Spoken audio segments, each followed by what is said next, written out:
Hello, my name is Vamsi Sakamuri.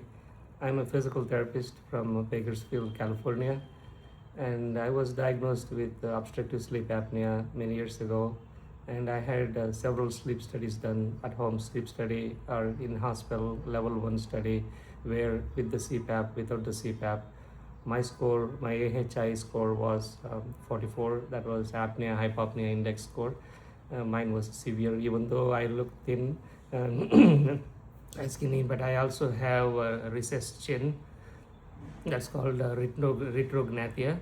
So I was thinking that maybe my retrognathia, my recessed chin was the problem, or maybe my tongue was the problem. And I met one of the sleep specialists in Tirupati where they did the study. They recommended me to use the CPAP. So I used the CPAP, but I did not like it. The pressure was building up in my system. I could not sleep. I have daytime sleepiness. I have anxiety, depression, irritability. Couldn't drive, couldn't study, couldn't focus on anything. My memory was lapsing. So I decided to stop using the CPAP, and I consulted a few more surgeons, and they got me to do the Knox T3 study at home. And that study also confirmed that I have severe sleep apnea. And I also tried Apple Watch. Even my Apple Watch, after a month of monitoring, detected I have severe sleep apnea. So finally, I tried mandibular advanced device. I tried the device that you can pull the tongue out to prevent the tongue from falling backwards. I tried nasal strip. I tried everything that you can think of. I tried pillows. I tried sleeping on the floor. That was a little bit better, but that was not a permanent solution. Finally, I decided to do some research, and I found Dr. Vikas Agrawal and his team, what they were doing.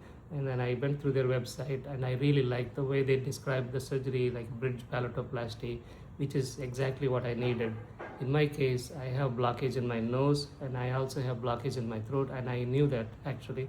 And when I came down here, the last Monday, this Monday, my what do you call that? The dice endoscopy was performed. I didn't want to go for surgery right away because I wanted to make sure where the blockage was happening. So Dr. Vikas Agrawal and his team, Dr. Suhaib Patel, and they both did the dice endoscopy, and they found out my soft palate was the problem in my throat.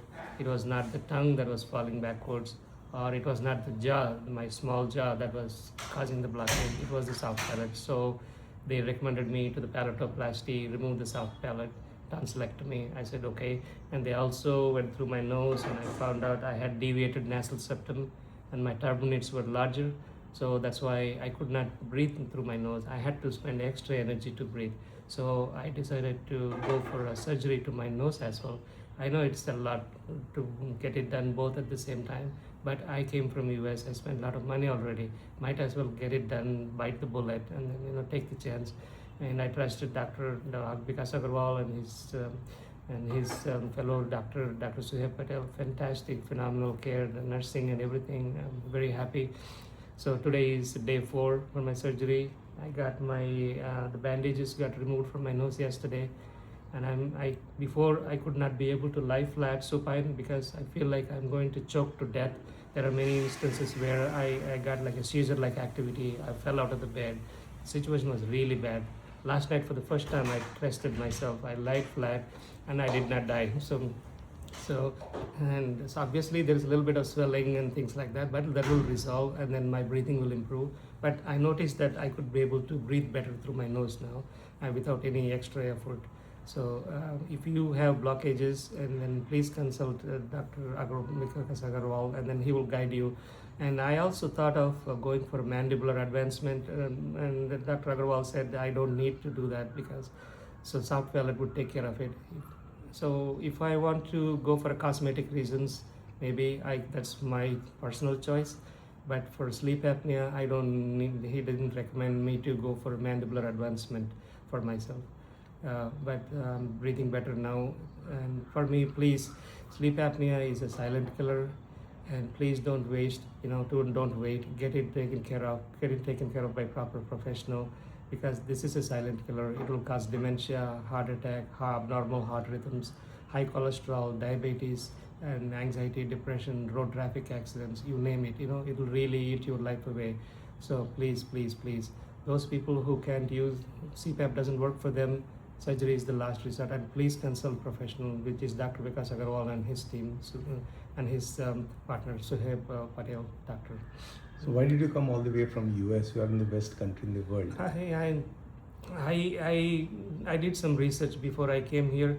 I went. There were some surgeons in Hyderabad, in Andhra Pradesh, where I went through their websites, and none of them didn't describe properly what they were trying to do. And No, my question is, why did you come down from US? Why not in US? I actually consulted a sleep specialist, and he was also an ENT surgeon. His name is Dr. Satish Vadapalli in Bakersfield, California.